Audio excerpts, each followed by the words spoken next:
லூக்கா நற்செய்தி முன்னுரை. ஆசிரியர். மூன்றாம் நற்செய்தி நூலின் ஆசிரியர் சிறிய நாட்டு அந்தியோக்கியாவை சேர்ந்த லூக்கா என்பது திருச்சபை மரபு. இவர் மருத்துவம் தெரிந்தவர். திருத்தூதர் பவுலோடு சேர்ந்து நற்செய்தி பணியாற்றியவர்.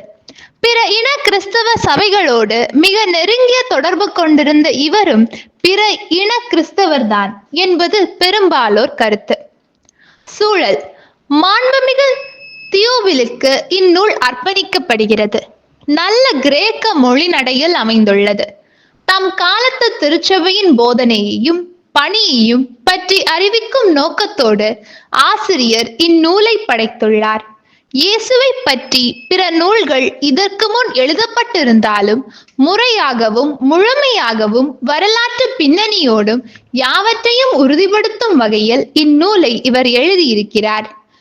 பிற இனத்தவர்க்கென்றே எழுதுவதால் எபிரேய சொல்லாட்சி இந்நூலில் தவிர்க்கப்படுகிறது. எருசலேம் நகரம் தீத்துவால் அழிக்கப்பட்ட போது நிகழ்ந்தவை இந்நூலில் சித்தரிக்கப்பட்டுள்ளன. மார்க்கு நற்செய்தி நூலில் காணப்படும் எருசலேம் கோவில் பற்றிய தானியேல் மறைபொருள் வெளிப்பாட்டு இலக்கிய செய்தி எருசலேம் நகர அழிவை பற்றிய செய்தியாக மாற்றப்படுகிறது. எனவே இந்நூல் கிபி 70க்கு பின் தான் எழுதப்பட்டிருக்க வேண்டும். அந்தியோக்கிய, ரோமை போன்ற ஏதேனும் ஒரு நகரிலிருந்து இந்நூல் எழுதப்பட்டிருக்கலாம்.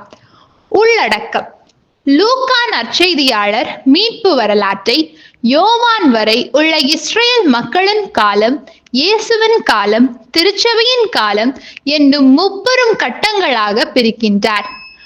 உங்கள் மீட்பு நெருங்கி வருகிறது என மீட்பளிக்கும் வருங்காலத்தை குறிப்பிட்டாலும் இறையாட்சி மக்களிடையே மலர்ந்து விட்டது, இப்பொழுதே இயேசுவின் வாழ்வில் நிறைவேறிவிட்டது என நிகழ்கால மீட்பையே வலியுறுத்தி கூறுகிறார்.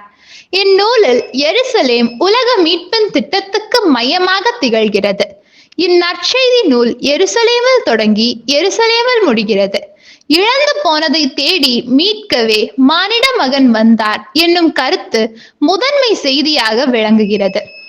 இகழ்ந்து ஒதுக்கப்பட்ட பாவிகள், பெண்கள், ஏழைகள், சாமாரியர் ஆகியோர் சிறப்பிடம் பெறுகின்றனர். தூய ஆவியின் செயல்பாடு, இயேசுவின் இரக்கம், திருப்பணி, மனமாற்றம், பாவ மன்னிப்பு இவற்றால் ஏற்படும் மகிழ்ச்சி ஆகியவை வலியுறுத்த பெறுகின்றன. இறைவேண்டல், சான்று பகிர்தல், பொறுப்புடன் செல்வத்தை பயன்படுத்துதல், அமைதி பெறுதல், சிலுவை சுமத்தல் ஆகியன சீடத்துவத்தின் சிறப்பு தகுதிகளாக சுட்டிக்காட்டப்படுகின்றன. அமைப்பு. 1. அர்ப்பணம். 2. குழந்தை பருவ நிகழ்ச்சிகள். 3. திருப்பணிக்கு தயார் செய்தல். 4. கலிலேய பணி. 5. எருசலேம் நோக்கி பயணம். 6. எருசலேம் பணி. 7. இயேசு துன்புற்று இறந்து உயிர் தெழுதலும் விண்ணேற்றம் அடைதலும்.